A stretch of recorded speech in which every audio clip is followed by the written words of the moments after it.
मैं डॉक्टर प्राणेश गुरु गोस्वामी इस प्राकृतिक चिकित्सालय आनंद नगर का मुख्य चिकित्सा अधिकारी हूँ। हमारा चिकित्सालय 15 अगस्त सन 1958 में स्थापित हुआ और मेरे माताजी और पिताजी इसके मुख्य चिकित्सक रहे, डॉक्टर एस गुरु गोस्वामी और माताजी डॉक्टर अन्नपूर्णा गुरु गोस्वामी। तत्पश्चात लगभग 40 वर्षों से अभी यह चिकित्सालय आनंद नगर में है, तो मैं यहाँ लगभग 40 वर्षों से यहाँ यह चिकित्सा का कार्य कर रहा हूँ। आज के समय में यह देखा जा रहा है कि पेट संबंधी बीमारियाँ बहुत ज़्यादा बढ़ गई हैं, क्योंकि लोगों का खान पान बहुत गलत और अनियमित होते जा रहा है और भोजन में मिलावट भी बहुत ज़्यादा हो रहा है, जिसके चलते लोगों को कब्ज है, गैस है, एसिडिटी है, बवासीर है, अल्सर है और इसके चलते अन्य बहुत सी गंभीर बीमारियां हैं, जैसे डायबिटीज़ है, ब्लड प्रेशर है और आजकल तो अब हार्ट ट्रबल और कैंसर भी बहुत बढ़ते जा रहा है और स्किन संबंधी समस्याएं भी बहुत बढ़ रही हैं। लोगों में मानसिक तनाव, डिप्रेशन, फ्रस्ट्रेशन, इस तरह की चीज़ें भी बहुत ज़्यादा हावी हो रही हैं। जीवन इतना कठिन हो गया है कि इंसान अपने आप को संभाल नहीं पा रहा है। देखिए, हम तो ये बताते हैं सब रोगों की एक दवा, मिट्टी, पानी, धूप, हवा। मतलब इंसान आया तो इस प्रकृति से ही है और इस प्रकृति में आने के बाद वह भुला देता है कि वो इस प्रकृति से ही बना हुआ है, जिसके चलते वह गलतियां करता है। तो हम यही चीज़ समझाते हैं कि रिटर्न टू नेचर, यानी प्रकृति की ओर लौटें और शुद्ध हवा, खान पान, रहन सहन और विचारों में भी शुद्धता, यह होना बहुत आवश्यक है। और 3 जो मुख्य बातें हैं, जब इंसान को अच्छे से पेट साफ होगा, अच्छे से भूख लगेगी, अच्छे से नींद आएगा, तो उसको बीमारियां नहीं होंगी।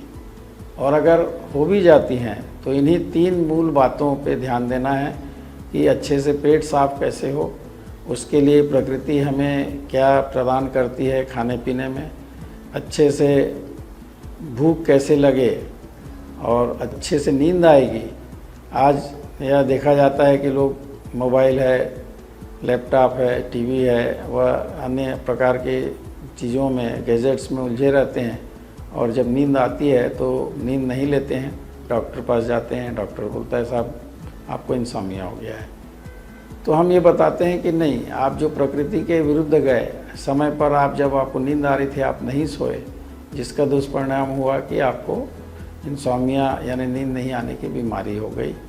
तो हमें प्रकृति की आवाज़ को सुनना है, जिसको हम नेचर्स कॉल बोलते हैं। और नेचर्स कॉल का मतलब simply to attend the motion is not a nature's call. आपको भूख लगी है, आपको खाना खाना है, आपको नींद लगी है, आपको सोना है, आपको प्यास लगी है, आपको पानी पीना है। हमें इन सब चीज़ों का ध्यान देना होगा। अभी गर्मी के दिनों में देखा जाता है कि लोग बहुत गर्मी है बोलकर बहुत ठंडी चीज़ें लेने लगते हैं। वह गलत है कि जैसे ठंडा आपने कोल्ड ड्रिंक पी लिया, ठंडा आइसक्रीम खा लिया, ठंडा शेक ले लिया, उसकी बजाय जो प्राकृतिक चीज़ें हैं उसका हम उपयोग करें। लेकिन उसका भी उपयोग लोग गलत करते हैं। जैसे खीरे में लोग नमक डाल के खाते हैं, तो उससे हमारी प्यास कम होने के बजाय और बढ़ जाती है। प्रकृति अब बहुत सी अच्छी चीज़ें हमें गर्मी में देती है, जैसे हम खीरा खा लें बिना नमक के। जितने भी जूसी फ्रूट्स हैं, संतरा है, मौसम्बी है, खरबूज है, तरबूज है, इनका हम सेवन करें। हम इनका जूस भी बना कर ले सकते हैं। इसी तरह से जैसे नींबू है, नींबू का हम शिकंजी बना के ले लें, जो फ्रेश इलेक्ट्रॉल होता है उसमें हम सेंधा नमक, पिसा जीरा और थोड़ा सा मिश्री डालकर हम उसका सेवन करें, तो इससे इतनी ऊर्जा प्राप्त होती है कि हमें गर्मी का एहसास कम होगा और हमारे शरीर में जो फ्लूइड की मात्रा है वो बनी रहेगी, हमें लू नहीं लगेगी और हमें थकान नहीं लगेगी। यह तय बात है।